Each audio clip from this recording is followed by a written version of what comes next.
isn't it? In fact, wherever you go in India, you see these performing fleas of the animal kingdom.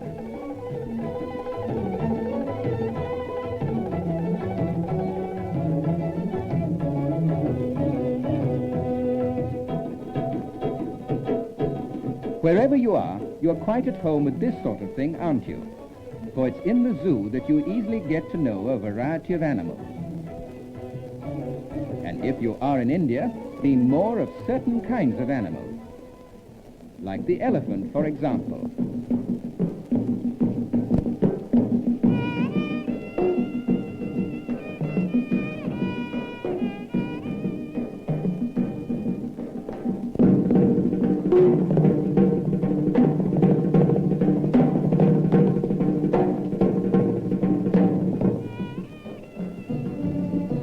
Except in your hometown zoo and similar places, you can find the elephant only in Africa and Asia.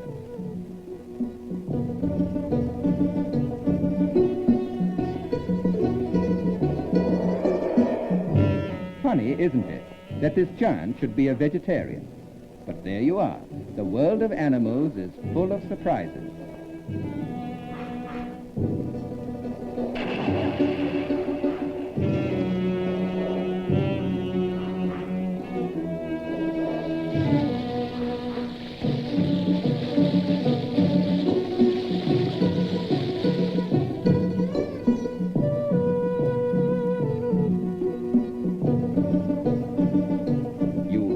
We are sure of how elephants are captured, tamed, and made to work.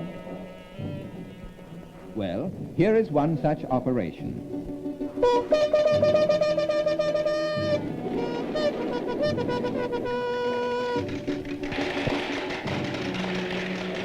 The trick is to herd them together, and elephants herd easily.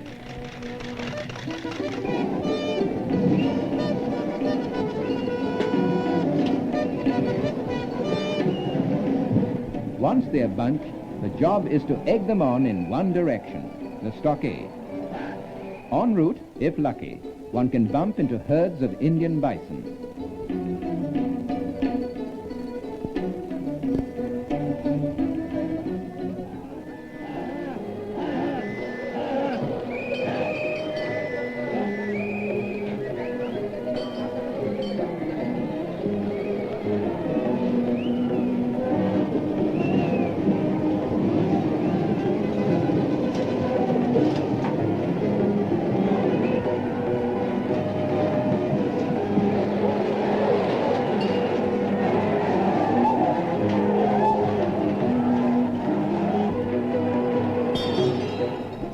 There you are.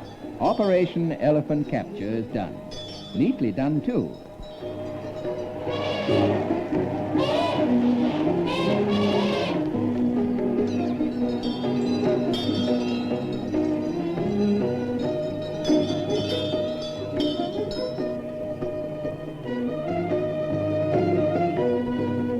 Looks forlorn and helpless, doesn't it?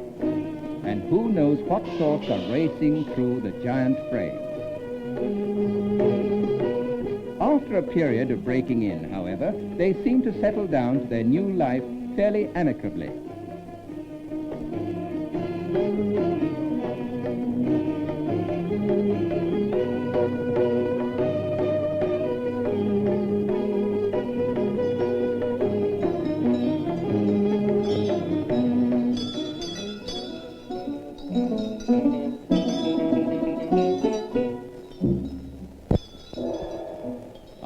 This is why we want them to use their giant strength to fetch the forest's wealth for our needs.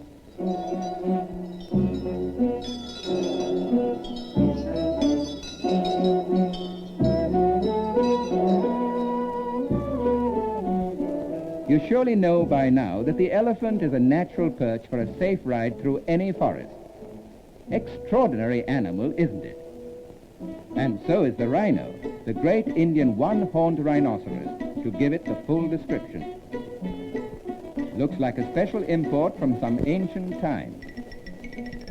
But if it senses danger, the rhino is a formidable animal. Most of the time, however, it placidly steers away. This is so, in fact, with most animals, the majestic lion included. Once upon a time, there were many lions in India, the largest concentration outside Africa. Though their numbers have thinned, you can still find them in India, but only in the Gir sanctuary.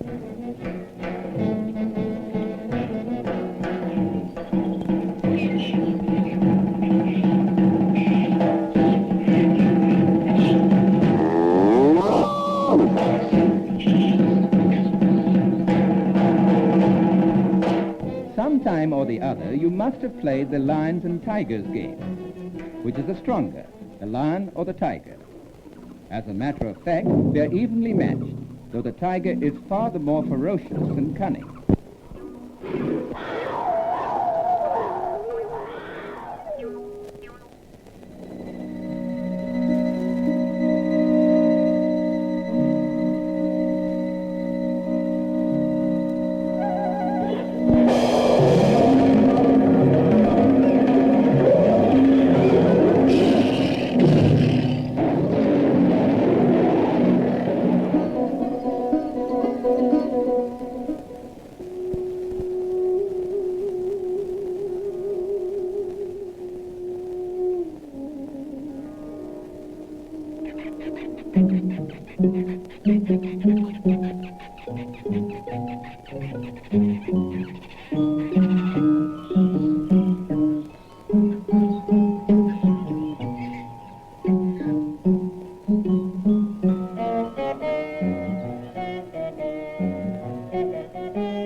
In India, there are many varieties of birds, and they bear picturesque names. The painted stork almost lives up to its name. The ibis, a curved-beaked, friendly bird. The cormorant, is it really the way it breeds, or does it tire easily?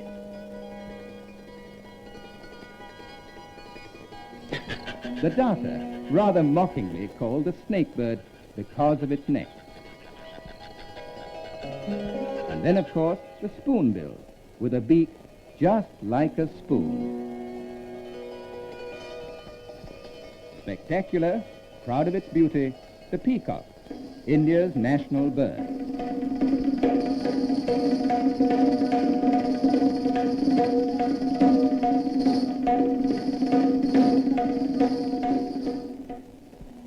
If there is a deer sanctuary near your hometown, do go and have a look.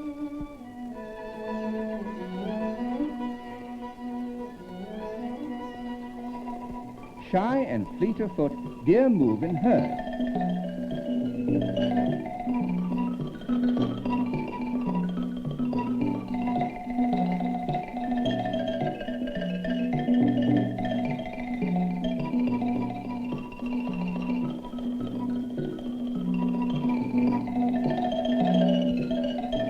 Of the many varieties of deer, India has some specialities. This one is the Nilgai.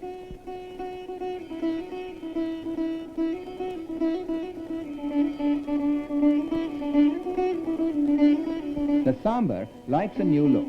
It sheds its horns once a year and grows them again.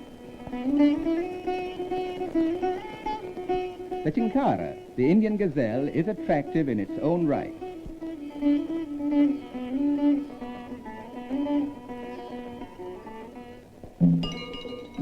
Deer do not fear you when they are convinced that you mean no harm.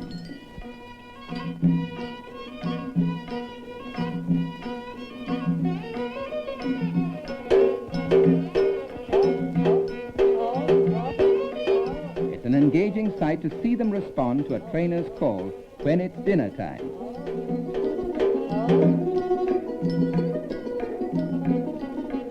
The cheetal, the spotted deer, is said to be the most beautiful of all animals.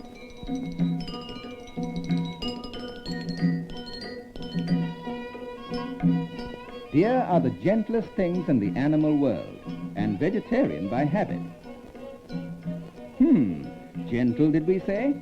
Ah, well, one shouldn't mind a friendly contest.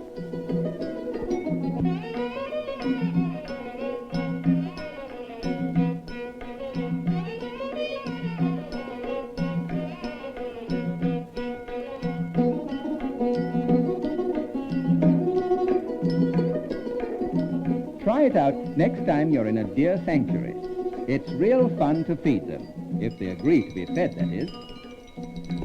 We can tell you that most animals do not harm us if we do not harm them. The best places for any animal to be in are, of course, the great forests of our world. But as most of us cannot make it there, the next best thing is the zoo. But wherever the animals are, they deserve our best consideration.